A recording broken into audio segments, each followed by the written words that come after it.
So, ang pinakang amo, the Woodwan Rene. And also, may mga body doubles, itong si Alice Guo. At yan ay kumpirmado. In fact, ang isa rito ay sumuko na. Ano yung pangalan nito? Yung body double niya. Catherine Salazar.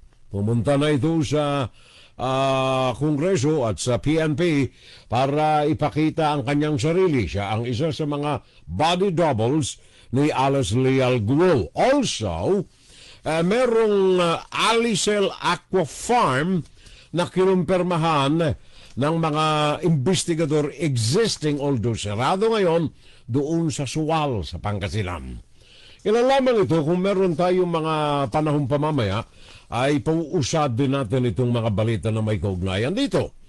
Kaya lamang ay nandirito na tayo at buksan natin ang ating susunod na bahagi. Puso ko sa bayan ko. Ito ay para sa ating mga kababayang mga Pilipino. Tinig ng Pilipino. Para sa Pilipino. Ang ating pakikipag-ugnayan sa ating mga kadugo sa mga issues na may init, umaalinbukay, at sana'y makagising tayo ng mga pipi, mga bulag at saka mga bingi. Ugnayan, pakinggan. Agapay po ang inyong abang lingkod, mga kapitbahay. Pakinggan si Ferrell Salvo tuwing Sabado dito sa FGS Web Radio para sa mga Pilipino.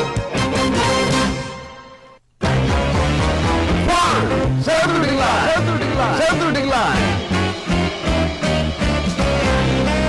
At narito na tayo mga kapitbahay, mga kaibigan, mga kakabsat, mga ipatngod, mga kapamilya natin sa ating FSL Community, second hour ng ating Fun Saturday Live, ang ating Inside, Guro-Guro, Opinion, and Saturday Live.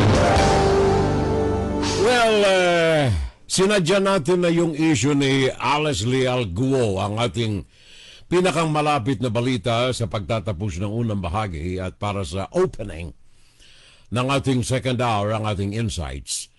Sabagat ang pag-uusapan natin ngayon, precisely, may kaugnayan dito sa operasyon ng Pogo.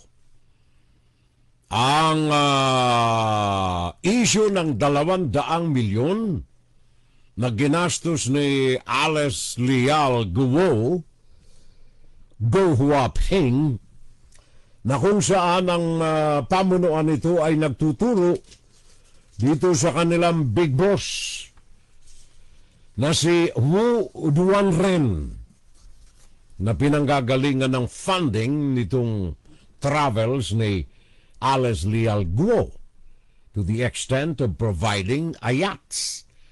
Yate. Hindi biro-biro ang yate, mga kababayan. Sa kabila nitong surrounding that issue of yachts, may problema riyan ang ating Philippine Coast Guard. Now, another issue yan, Go Huaping 200 million para lamang makalabas ng bansa. Nasa kote, nakabalik sa bansa, dala ng ating mga miyembro ng security forces, ng ating PNP, ng ating PAOK, etc., balik ng Pilipinas.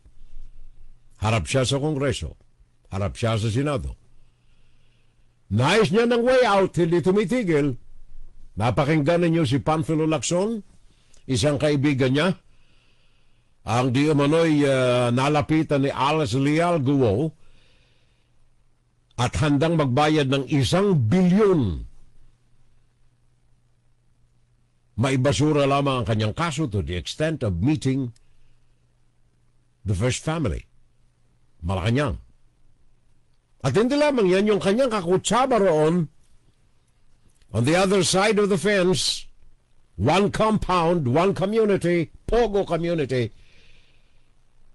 si Catherine Cassandra Leong. Nagsumikap ito na makausap ang pinaniniwalaan nilang malambot ang puso sa Quad Committee, si Dan Fernandez. Nakausap. Well, of course, para sa safekeeping ng pangalan ni Dan Fernandez, wala siyang binabanggit, kundi wala naman kami pinag-usapan.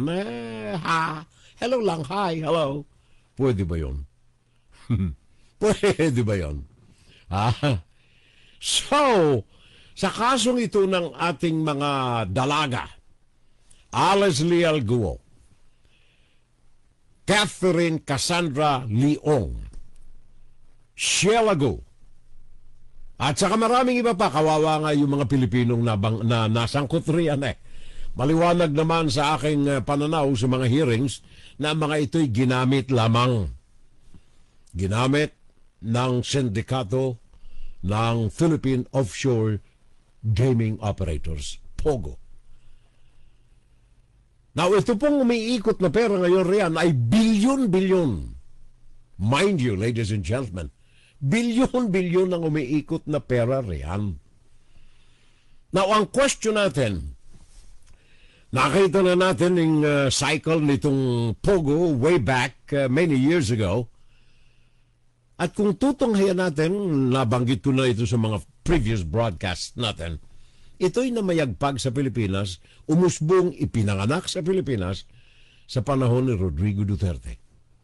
Rodrigo Roa Duterte. Family dynasty, authoritarian government, cronyism, yung ang mga silent tags sa pangalan ni Rodrigo Duterte. So, bilyon-bilyon ang umiikot, tahimik sila sa issue na ito, ni ha, ni ho, wala kayong marinig sa pamilya condemning the operations of POGO at itong criminalities behind the operations of POGO. Bakit? Bakit tahimik?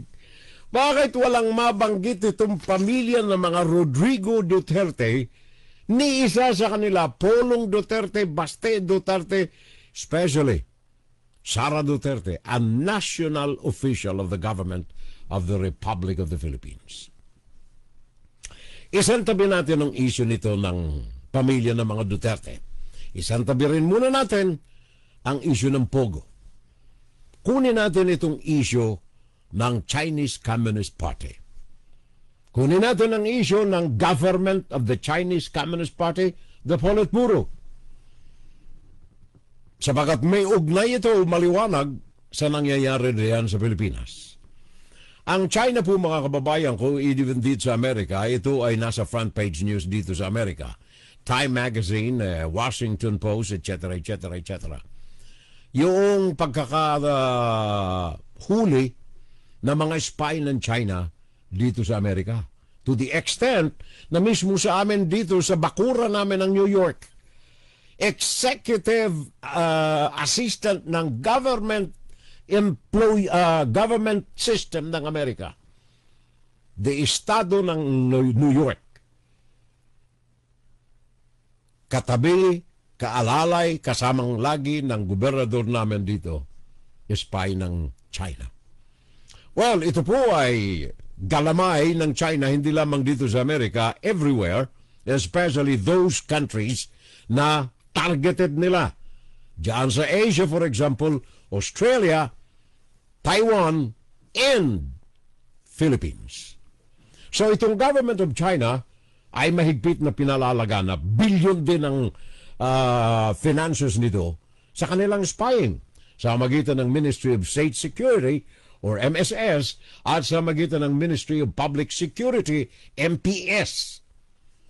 Ang kanilang mga galamay down the line ay mga United Front workers sa mga bansa na target nila, lalo na ang Pilipinas.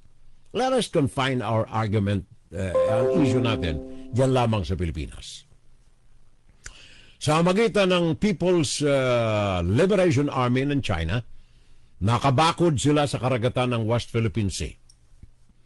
Ang purpose nila ay physical presence para i-curtail, harangan, bakuran ang mga daanan ng sino man na galing sa bansa ng Pilipinas, gobyerno ng Pilipinas. At sa loob ng Pilipinas, talamak, spying, cyber spying, physical spying dyan sa bansa. wala hong hadlang sa panahon ni Rodrigo Duterte ang pangangalap ng intelligence information ng China dyan sa Pilipinas. Bakit? Napakinggan naman ninyo. Mismong si Panfilo Lacson, 3 million Chinese ang pumasok sa Pilipinas sa panahon ni Rodrigo Duterte. At ang spying sa Pilipinas ay mas triple kaysa sa spying sa Taiwan. Sabagat very rich, mayaman ang informasyon na nakukuha nila sa Pilipinas. In fact, ayon dito sa report ng FireEye Institute, sabi nila ang kanilang nakuha na mga impormasyon diyan sa Pilipinas, laganap ang mga spy sa mga study centers diyan sa Pilipinas. Na i-broadcast na natin ito previously sa ating mga nakalipas na mga programs. Mga study centers, mga study institutes, study foundations diyan sa Pilipinas na mga Filipino-Chinese ang mga namumuno. Filipino-Chinese sapagkat nakakuha sila ng maaring illegal or legal na Filipino citizenship. Lumaganap ito simula noong 2016 ayon sa report na ito ng FireEye. In fact, sa kanilang report sinabi pa na noong 2020 ang Facebook ay ibinasura ang napakarami na mga spy network sa Facebook na initiated by China targeting the Philippines. 3 million ang physical presence ng mga Chinese sa Pilipinas. Sabi rito sa report, quote and unquote, victimizing Chinese in the Philippines. Dahilan sa quote and unquote, ang ibig sabihin lamang yan, in connivance with Filipino-Chinese residing in the Philippines. Maging si Rafael Alunan III ay kinumpirma na merong mga sleeper cells diyan sa Pilipinas. Now, yan ay Philippine government. Chinese government. Siguro sabihin natin, Furel, ano ba nang pinagsasabi mo ng Chinese government? Pogo ang pinag-uusapan natin Well, kaya ako binabanggit ang Chinese governments, mga kababayan, Chinese government, at mga Pogo operations sa Pilipinas. Sabagat ang mga ito ay iisa. The Chinese government and the Pogo criminal industry in the Philippines are one. Iisa lamang ito. Bakit? Ito ngayon, Chinese triad and criminal syndicates in Asia, particularly in the Philippines. Ito mga intelligence reports ito Chinese triads and criminal syndicates in Asia / Philippines. Diyan sa Pilipinas, mga kababayan, ayon dito sa mga documents na nakuha natin, diyan sa Pilipinas ay may mga galamay ang malalaki, 3 malalaking mga criminal syndicates diyan sa Pilipinas. Number 1 ay ang triad. Natatandaan ninyo? Isinangkot ni Antonio Trillanes si Pulong Duterte sa triad. Hinamon pa niya pati na si Christopher Go, na ilantad ang kanilang mga tattoo na dragon sa likod. Simbolo ng lumang organisasyon ng triad sa China. Ano ang triad na ito? Ito po yung Sun Yee-on, yung Wo Xingwo, at saka ang 14K. 3 malalaki na nagsanib na mga criminal groups na kung tawagin ay Chinese Triad. Ang operasyon nito nandyan sa Formosa, sa Cambodia, nandyan sa Burma, at saka sa Pilipinas. From 2016, lumaganap ang operasyon nito diyan sa Pilipinas. Sun Yee-on, Wo Xingwo, at saka 14K. Ang kanilang operasyon, very familiar sa atin ngayon diyan, drug trafficking, illegal gambling, racketeering, human trafficking, bribery and corruption sa government officials, as well as legal economic entrepreneurs and penetration of the government of the Republic of the Philippines. Sabihin ninyo, teka muna, may issue tayo ngayon dyan sa Pilipinas na itinuturo nga si Rodrigo Duterte siyang nagpapatay doon sa 3 mga drug lords. Paano naman ngayon may sasabi na itong mga Chinese na ito ay isinasangkot ang pangalan ng mga Duterte? Gawa ng competition.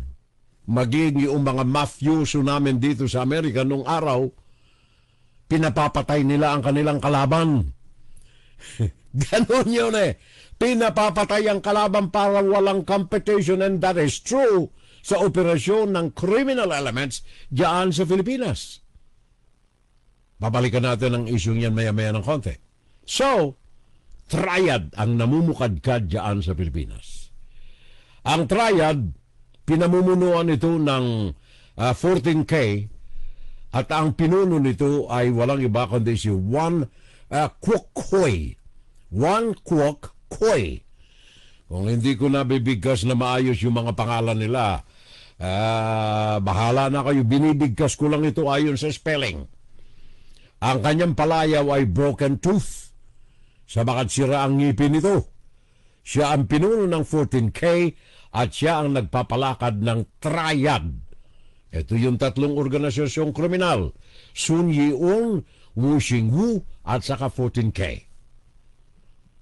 Meron pang isang grupo, yung Fujian Gang at saka Fujian Mafia at saka Cantonese Mafia.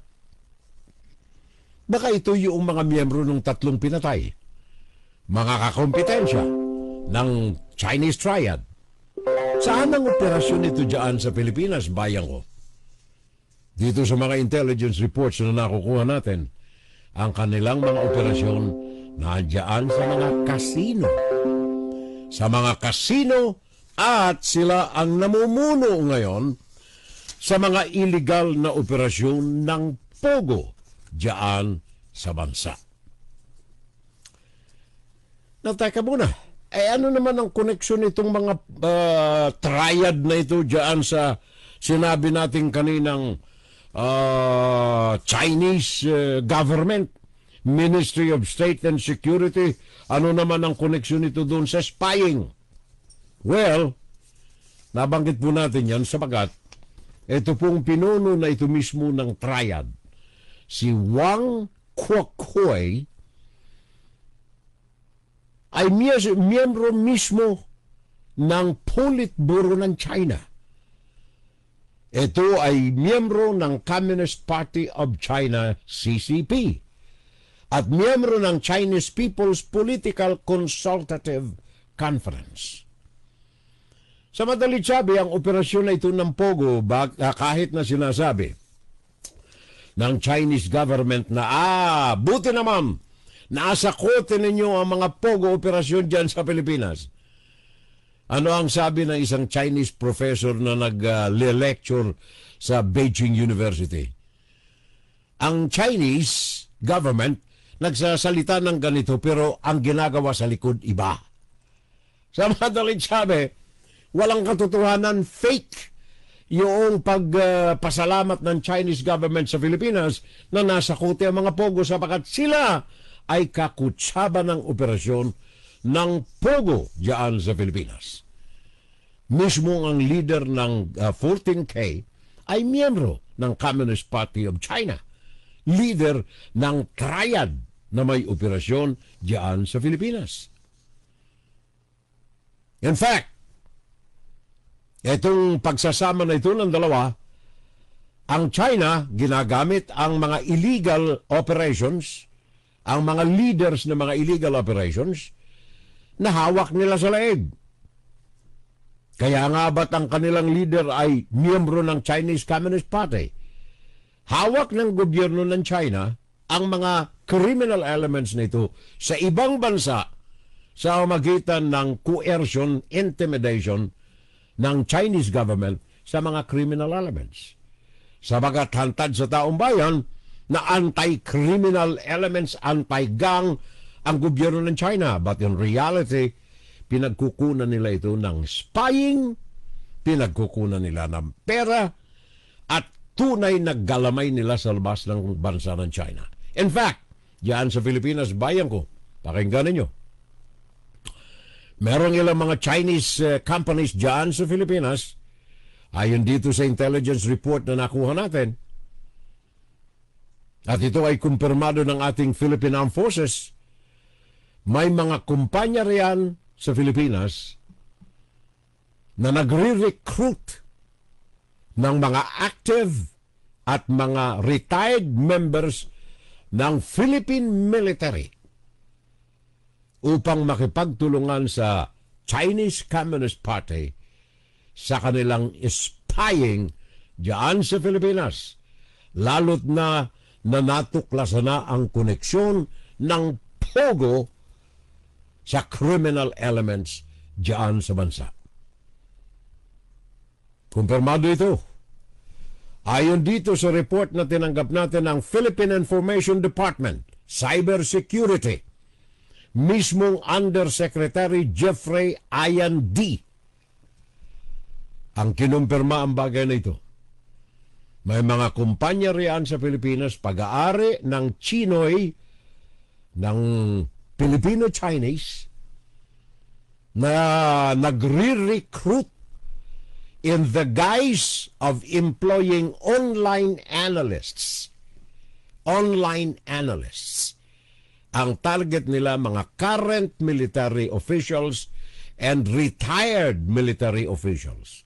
Sabagat sila ang may alam, malawak na kaalaman sa takbo ng gobyerno sa ilalim ni Ferdinand Bongbong Marcos Jr. na number 1 na target ng Chinese Communist Party. So ngayon, kaya kayong mga naandyan sa mga 79 retired generals, kayong mga naandyan sa ANI, kayong mga naandyan sa 6, kailangan you must swear allegiance to the flag of the Philippine government and the Filipino people. Kung kayo ay hindi sangkot dito sa mga nare-recruit na ito, ihayag ninyo ang inyong mga damdamin, ang inyong mga allegiance. Sabagat kumpirmado ng ating Philippine government na ang mga legitimate na mga Chinese companies are involved in recruiting current generals, previous generals sa spying ng Chinese Communist Party. Kapag may nakita kayo dyan na advertisement, online analysts, wanted, big salary, big benefits, ito ang Chinese company. Na bakit legitimate companies ito? Sabi natin, Chinese Communist Party, bakit legitimate? Sabagat, ito pong mga miyembro ng triad. Sabi ko na nga kanina, itong 14K, itong Sun Yee-un, yung Wong Shiwu. Ang mga ito ay pinamumugaran, pinamumunuan ng mga criminal elements. But, sila ay mga legitimate businessmen. Copy yan, parang duplikado yan nitong mga Italian mafia dito nung araw sa Amerika. Lihitimo ang mga negosyo nila.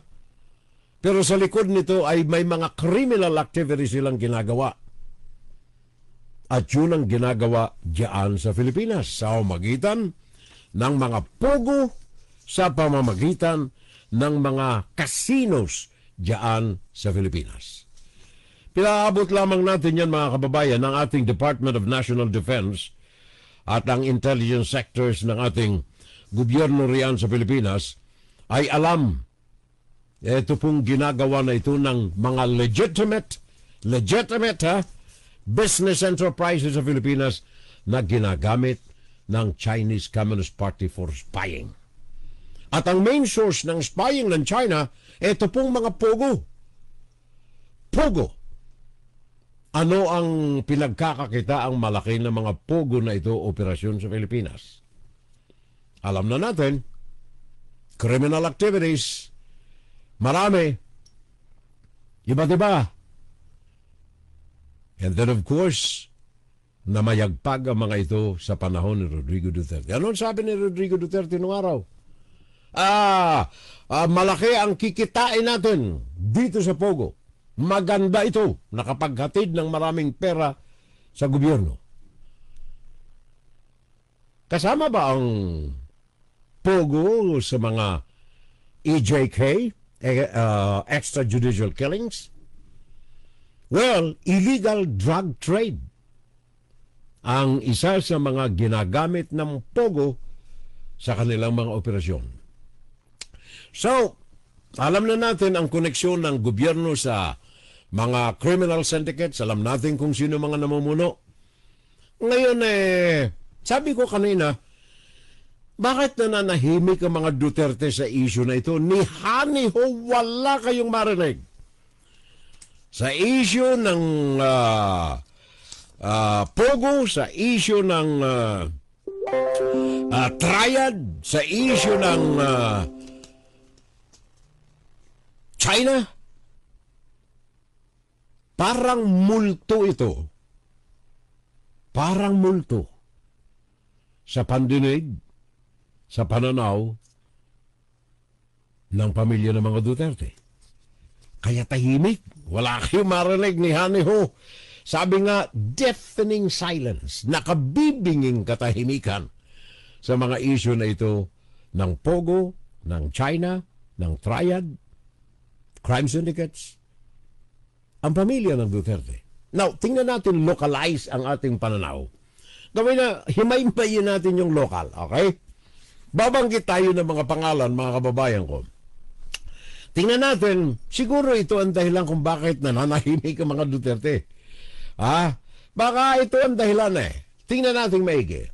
So, tingnan natin na ang China may connivance sa mga criminal elements sa Triad, sabagat pinagkukunan nila ng manpower, ang pinagkukunan ng Chinese Communist Party ng manpower ang Triad, pinagkukunan nila ng pera, ginagamit nila sa spying, etc., etc., etc. At sabi nga nitong ngayon, mag-uusap ang China at saka ang Amerika, at sabagat ang Pentagon ay nagangamba na mas matindi ang issue ng China sa Pilipinas kaysa sa issue ng China sa Taiwan. Mas matindi. Pentagon mismo ang nagsasabi niyan.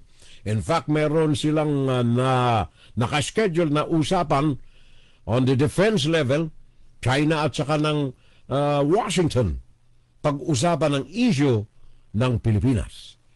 Sabagat taliwas sa paniniwala ng iba na mas masugid, mas matindi ang issue ng China-Taiwan kaysa sa China-Philippines. Mas mapanganib po ang issue ng China-Philippines. Here is why. I-localize natin ang usapan natin ngayon, mga kababayan ko, parin Jess Anoro. I-localize natin. House Committee Hearing on Public Order and Safety. Natuklasan natin dito yung relationship ng illegal operations ng Pogo at saka ng mga triads. Ang tawag ng komitiba natin dyan ay mga drug traders. Drug traders, ayaw nilang banggitin yung triad May masasagasaan sila kasi kapag binanggit ang pangalang Triad Kasama rito si dating Presidente Rodrigo Duterte. In fact, kung tatanungin ninyo ng masinsinan at sikreto ang mga miyembro na ito ng mga nasa committee sa Senado, maging sa Kongreso, kung tatanungin ninyo, may connection ba si Rodrigo Duterte dito sa Pogo? Sa criminal activities ng Pogo? Sasabihin sa inyo, oo.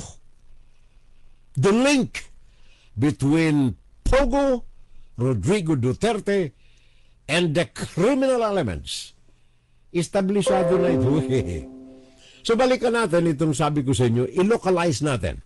Okay, personalities pag-usapan natin. Number 1, box office queen, Alice Leal Guo. Number 1.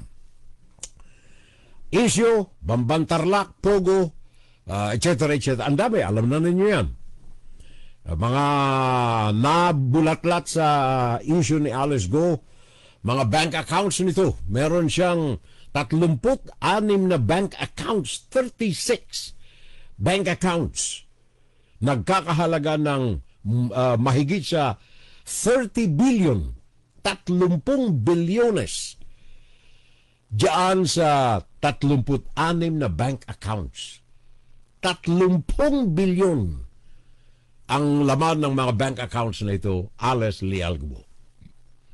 And then, mga transactions niya, for example, itong isang transaction, 3.5 bilyon transaction niya kay Hong Jiangyang. Sino si Hong Jiangyang? Kapatid ni Michael Yang. Woohoo! May pangalan na. May pangalan na tayo.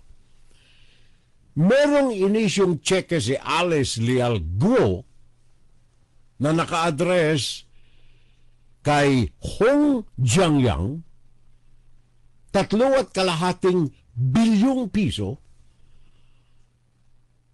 Ang mahalaga nito, sino si Hong Jiangyang? Kapatid na Michael Yang. Sino si Michael Yang?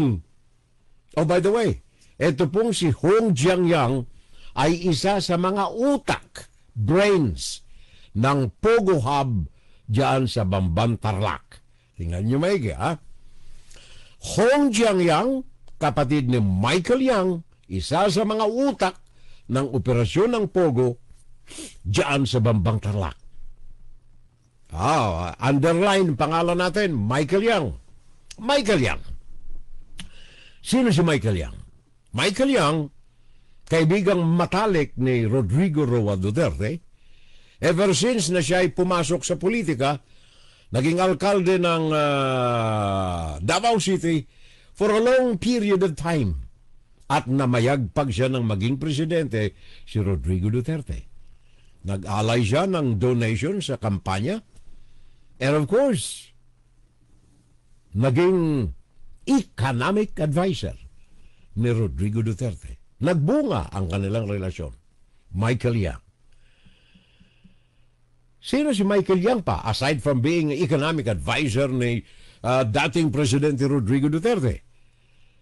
Siya ang financier ng family. Kung bubulat-latin natin ang record ni Dick Gordon at walang itatago si Dick Gordon at hindi siya mangingimi o matatakot kay Rodrigo Duterte, makikita doon na ang number 1 na financier ng mga dargane, 600,000 kapital ng family. Bakit nagkaganon? Nakakuha ng bilyon-bilyong kontrata sa gobyerno. Dahilan sa ang pera nito at ang koneksyon nito ay galing kay Michael Yang. Ano ang pangalan nito sa China ni Michael Yang? Hong Ming Yang. Hong Ming Yang. Yan si Michael Yang. Financial ng family. Sino ang mga tao dito sa family? Mga tauhan ni Rodrigo Duterte. Natatandaan ninyo, Christopher Bongo. Nandoon ang ngayon ay, I don't know kung naandyan pa siya sa ombudsman. Mga alalay ni Rodrigo Duterte. May babangkitin tayo mga pangalan as we go on. So, Michael Yang, konektado kay Alice Guo sa magitan ng isa sa mga brains, utak ng Pogo sa Bambantarlak na walang iba kundi si anong pangalan na nito? Hong Jiangyang. There you are. Hong Jiangyang. Now, umikot pa tayo ng konti. Empire 999 Realty. ang may-ari ng mga properties dito ay kaibigan pa rin ni Michael Yang, partner ni Michael Yang, at kaibigan din ni Rodrigo Duterte. Willie Ong, ang kanyang tunay na pangalan sa China, Kai Timeng. Kai Kimeng. Chinese drug lord, may-ari ng Empire 999, na siyang may-ari ng warehouse diyan sa Mexico, Pampanga, na kung saan ay nasangkot doon sa halos ay 4 na bilyong piso na halaga ng shabu na nasa kote diyan sa Pampanga sa magitan ng paglusot nito diyan sa Subic Port sa panahon ni Rodrigo Duterte. Barkada, partner sa negosyo ni Michael Yang.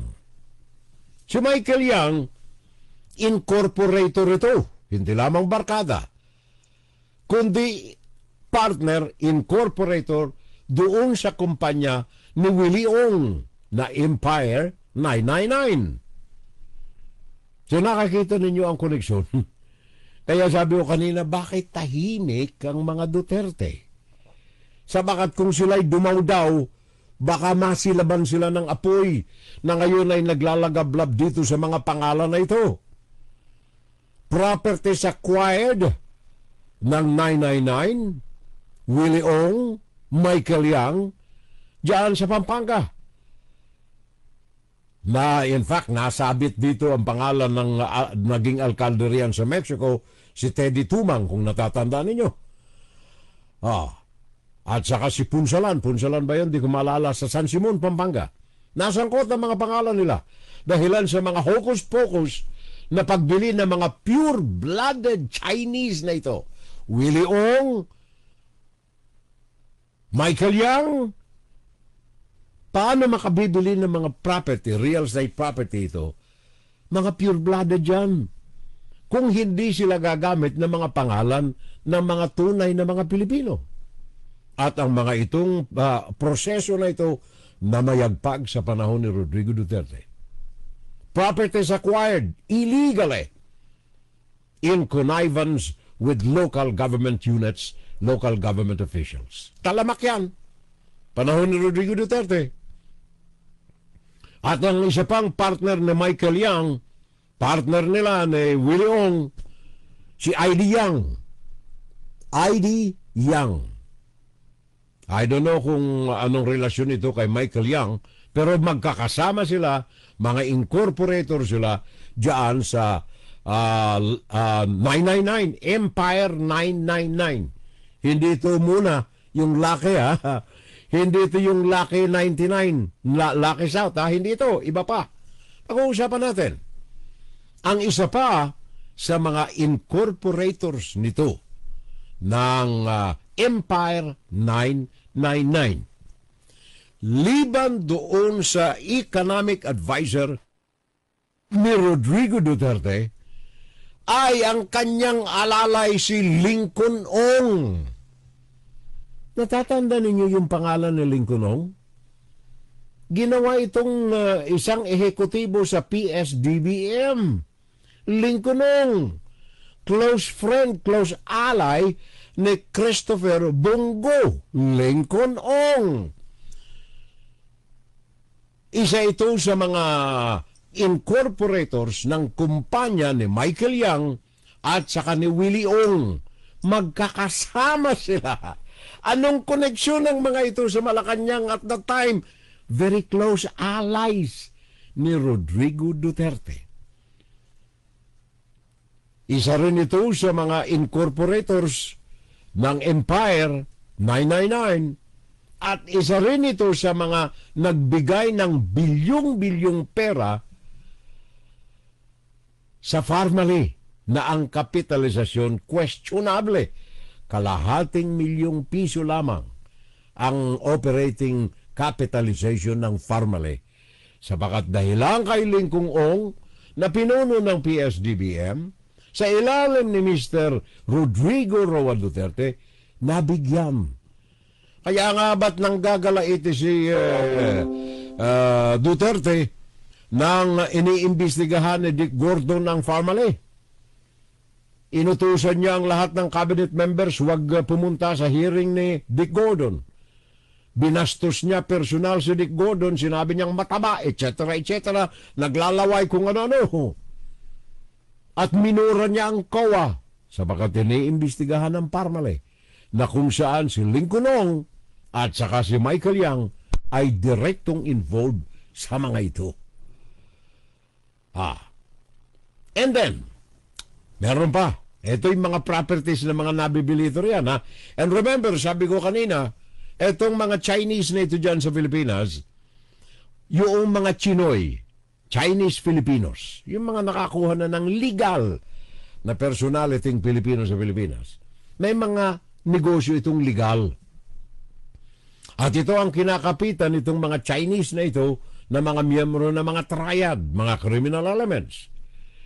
Kaya nga ba't nasabit dito itong pangalan ng Pilipino, Gerard Cruz, na kung saan ay incorporator itong si Gerard Cruz sa Farmally, na kung saan ay sangkot si Lincoln Ong sa mga Dargane. Si Dargane lamang ang nagpatakbo nito. Walang pera ang Dargane riyan Pero nagtampisaw sila in connivance with Lincoln Ong, with Michael Yang, and itong Pilipinong Gerard Cruz, incorporator ng Farmally. At bakit natin nabanggit itong si Gerard Cruz?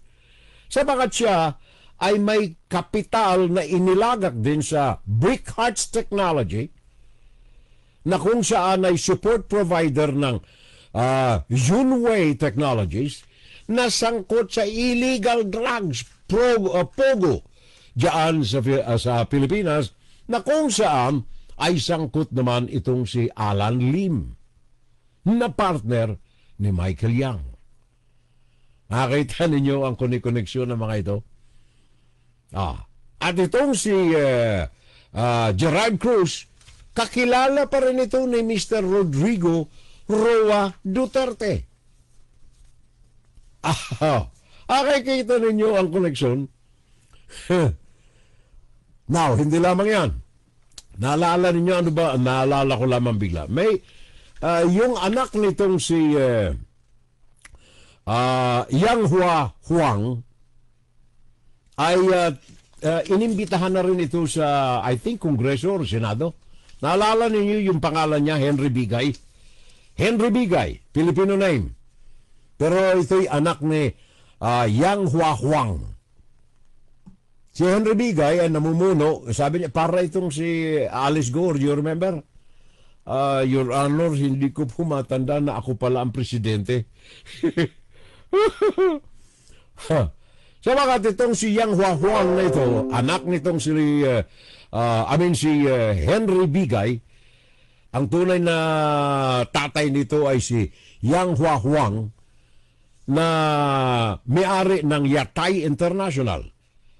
Legal na business sa Pilipinas, pero ang mga operasyon ito nasasangkot sa mga illegal na mga activities dyan sa bansa.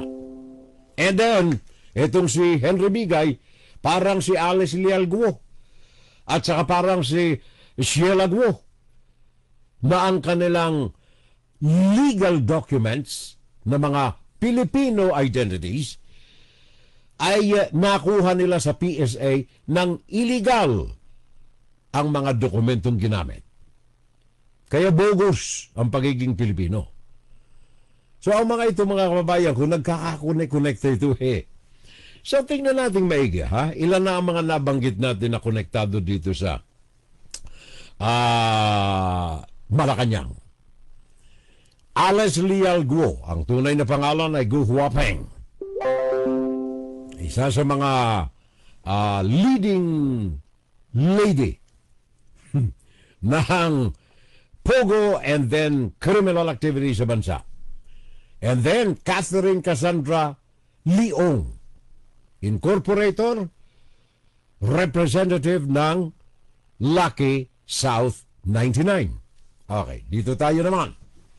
Lucky South 99. Kanina mga pinag-uusapan natin, mga sangkot yung isang partido ng mga alalay ni Mr. Rodrigo Duterte.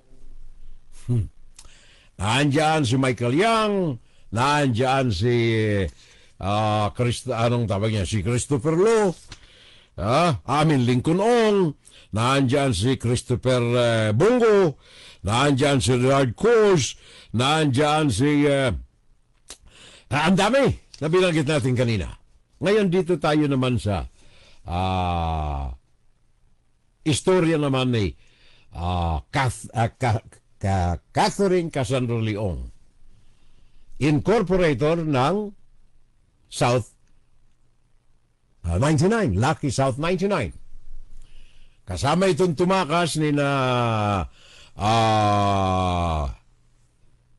Bu Wapeng, ni na Sheila Go, at saka sino yung kapatid ni Alice Go?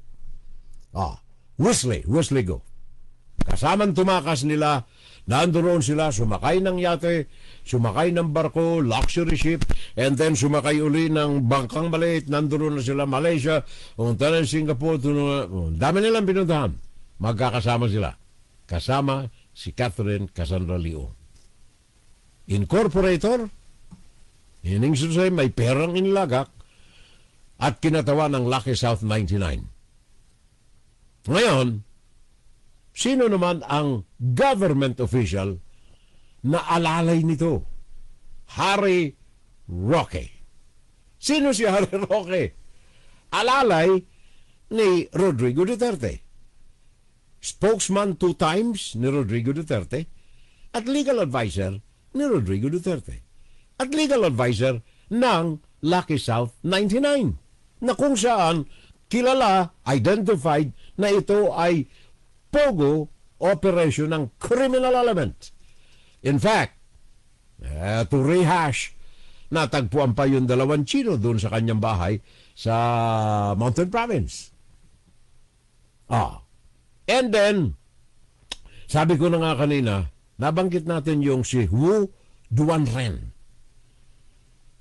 Ito ay isa sa mga utak ni Alice Leal Guo sa operasyon niya sa Bamban Tarlac. Pero ito Lucky South 99 Porac Pampanga ito Bakit nagkakaroon? Anong koneksyon? Maliwanag na po sa mga hearings natin na iisa lamang ito. In fact, ang isang nasa kote ng PAOK doon sa Cebu ay kasama nito. Sa madalit sabi, to sum up, etong mga koneksyon nitong mga ito, iisa lamang po ang pinanggagalingan ng mga ito. At ito'y namayagbag sa panahon ni Rodrigo Duterte. Yan ba ang dahilan kung bakit kapag nababanggit ang Pogo, nababanggit ang criminal groups, ang Chinese Triad, at saka ang Chinese Communist Party o kaya ang China, tahimik ang mga Duterte?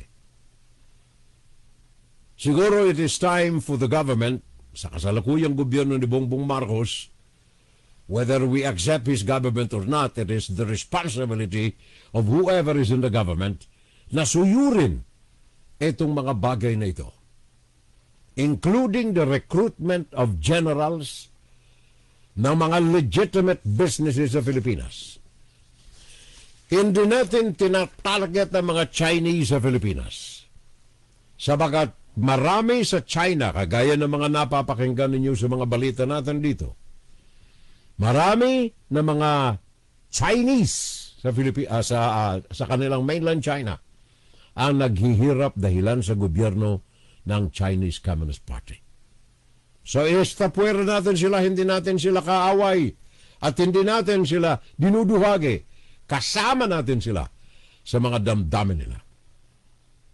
Ang ating mga tinutukoy dito ay itong mga maniobra na nagaganap diyan sa Pilipinas na kung saan ay nagbibigay ng panganib sa kaligtasan, sa seguridad, at sa hinaharap ng Pilipinas.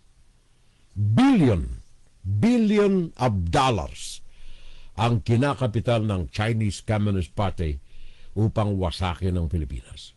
Huwag tayong umasa sa mga military interventions or occupation ng China sa Pilipinas sapagkat yun ay sekundaryo sa kanilang master plan.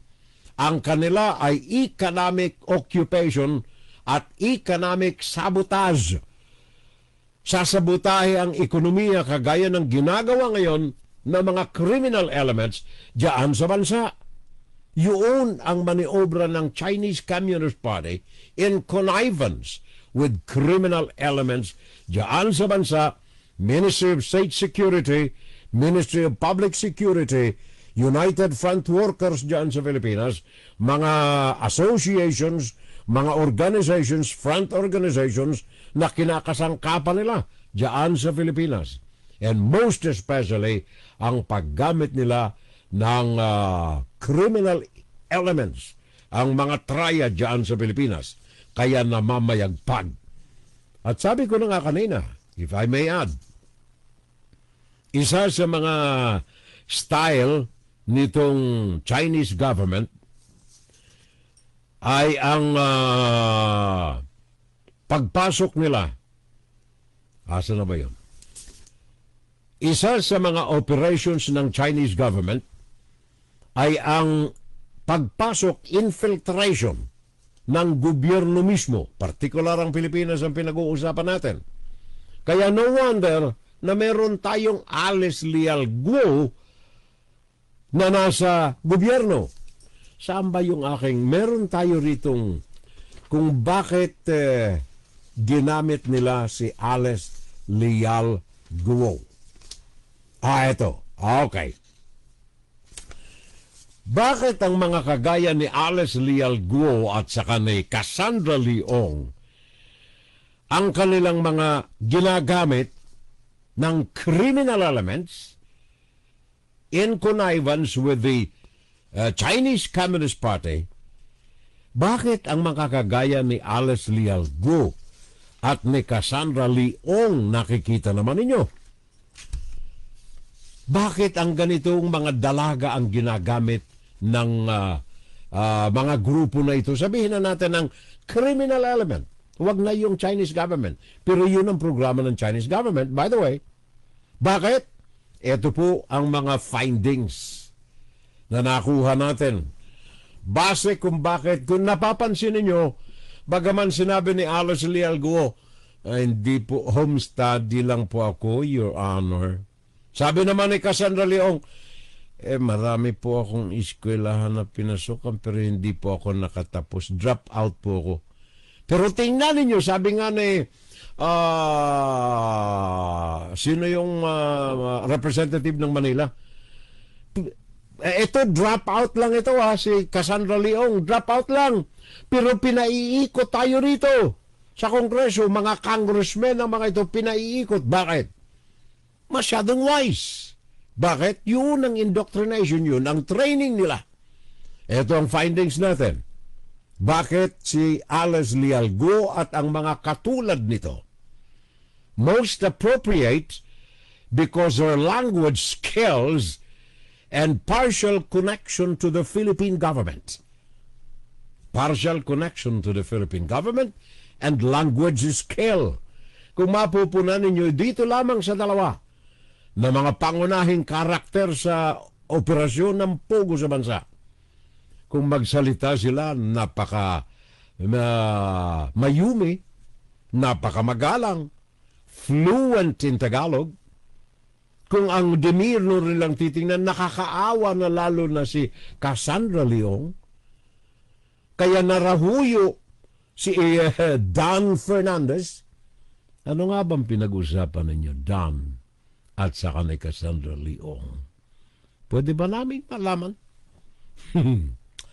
So, eto po ang criteria, ang basis ng Chinese government, ng 14K, ng Chinese Triad sa recruitment ng mga tao na kanilang kakasangkapanin sa Pilipinas. Fluent in language, language skill, partial connection in the government, and then easily assimilate to the Philippine society. Nakita ninyo, marami siyang narahuyo sa Sual, sa Pangasinan, diyan sa Pampanga, diyan sa Tarlac, maraming narahuyo. Etong si Alice Leal Guo, sapagat karakter itong hinahanap ng Chinese Communist Party. Society, assimilation, and then activities to protect Triad by way of dole-outs, including Pogo operation, cyber scam, online gambling, and other activities. Kailang maging well-versed sila sa operasyon na ito. And also, pakinggan ninyo ito. Ito ay isa sa mga dokumento na basihan kung paano pumili ang Chinese Communist Party at ang Triad na maging kasangkapan nila sa kanilang spying at operasyon sa Pilipinas. Kailangan, if possible, Philippine citizenship. Importante ito, to be able to legally acquire Philippine properties. Kaya may mga kakutsaba, sana huli yung mga kakutsaba nito na mga nagbibigay ng mga legal Philippine document dyan sa Davao. Dyan sa Davao. Mga Chinese na nakapasok sa Pilipinas, sabi ni Pampilo Lacson, 3 million, nakakabase sa mga pogo dyan sa Luzon, pero kumukuha ng mga dokumentong Philippine citizenship, genuine, dyan sa Davao. The Philippine citizenship is required to be able to legally acquire Philippine properties. And then also, original job description must not include spying, information gathering, political influencing. Kailangan ito discreet. Patago. Yun ang doktrina ng China sa kanilang political ambition on the Philippines and expanding globally their economic and military ambitions in the area. Binabasa ko lamang itong mga dokumento na ito. And then,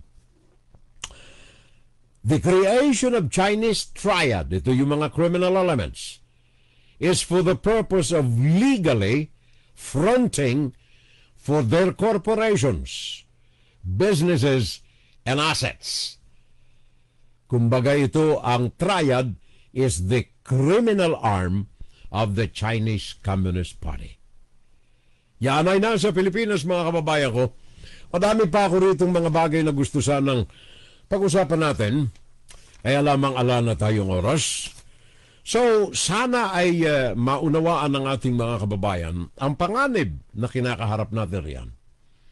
And I urge our FSL family to be our instrument in disseminating the information so that yung mga pipi, mga bulag at saka mga bingi ay matuto. Sabi nga ni Pope Francis, sa pagboto natin, pumili tayo ng less evil. Less evil. Pope Francis, ngayon, sinabi niya ito. Nandiyan siya sa Timor-Leste at iba pang mga Asian countries, Malaysia, I think pumunta siya. Naikiusap, buka natin ang less evil. May election sa 2025, alam natin kung sino ang mga nabibilang sa mga political dynasties. Alam natin ang mga nabibilang in cahoots, may kooperasyon, o kaya may galamay, may pusit na mga criminal elements, triads.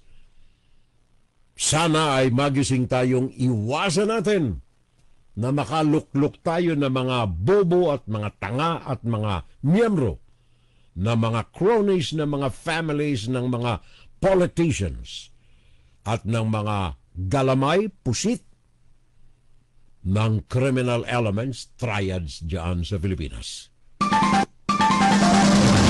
Inside, Guro-Guro, Opinion, and Saturday Live. Well, dyan natin winawakasan itong bahagi natin kapitbahay. At sana ay magising itong ating mga dapat na magising sa mga nangyayari at na gumagalaw sa ating kapaligiran riyan, sa ating bansa, sa kapakanan ng ating mga mamamayang mga Pilipino. Puso ko sa bayan ko. Ito po ang inyong abang lingkod. Pakinggan si Gerald Salvo tuwing Sabado dito sa FGS Web Radio para sa mga Pilipino. Well, bayang kong minamahal, gising na tayo, alis go. Said wala siyang boyfriend.